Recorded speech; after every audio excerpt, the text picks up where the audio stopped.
Jeg synes ikke, der er grund til at tale om, at det er alvorligt, fordi at for mig er det livet. Og hvis jeg begynder at betragte livet som at være alvorligt, jamen så er det jo ikke livet længere. For mig er det først alvorligt, når jeg ringer efter hjælp eller skriver en sms, hvor de ikke kan forstå, hvad det er, jeg skriver, hvor det bare er nogle forskellige bogstaver, tal. Så er det alvorligt. Det er ikke alvorligt, bare fordi jeg mister luften og skal tage en vask. Men det kan jo blive så slemt, så man slet ikke kan trække vejret, jo. Og slet ikke lave noget. Ikke engang til fjernsyn, måske. Og så begynder det at blive kedeligt. Og det er det, jeg siger fra. Så vil jeg ikke være med mere. Men der må gerne gå nogle år endnu. Pladserne. Færdig. Kør. Teststadiet i dag, den er kritisk. Den sidste gangtest, jeg lavede ude på sygehuset, der gik jeg 6 minutter. Jeg er nede på 0,177 liter luft. Det svarer til 20% af normalværdien. Så tilstanden er kritisk, men altså ikke mere kritisk, end at jeg ikke håber, der sker noget. Det er ligesom du forestiller dig en fisk, der gisper efter vejret for at finde den luft, som man skal bruge. Men det er ikke luften, jeg skal bruge, det er luften, jeg skal have ud. Det er en kamp, hvor du skal prøve på at lade være med at tænke på det. Prøve på at leve, ind i hverdagen, og så skubbe det væk, sådan så vejrtrækningen går ind i sin normale rytme igen. Min datter betyder jo alt. Vi tager i teater, og det vi har gjort altid, fra børneteater og så til det vi går og laver nu, voksenteater og musicals, og det er de der ting, som man er fælles om.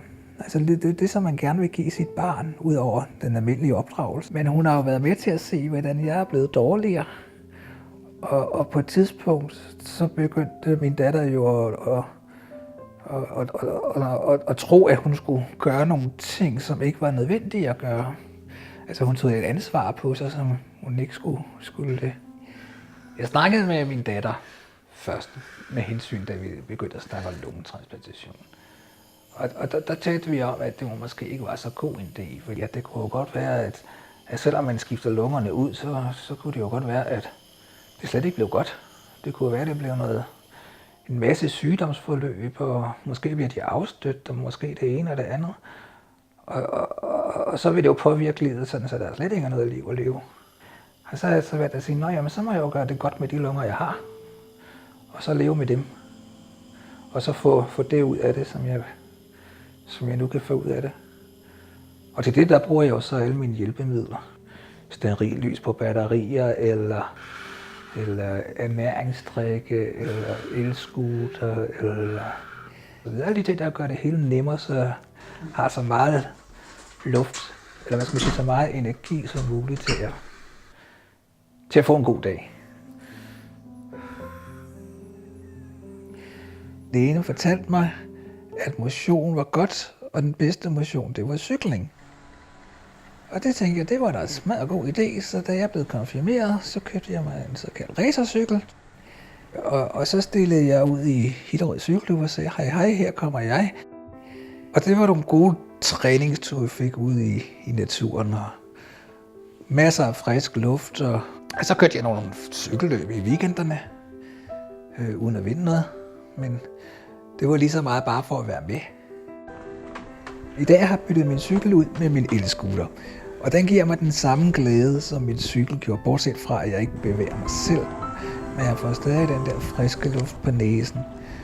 Og ellers så har cyklen løbet jo hængt ved. Det ser jeg på tv, og så har jeg også min computer, hvor jeg har et cykelspil, som passer med det, som du også kan se i fjernsynet. Du skal leve nu, du skal bruge hver dag og sige, det her dag, det er den dag. I morgen er det en ny dag. Du kan ikke rigtig planlægge de næste dage, selvom jeg prøver at planlægge, for eksempel når man skal i biografer, teater og alle de der ting. For at være rask. den dag, det er, at jeg har mit liv. Det er det, der er glæden.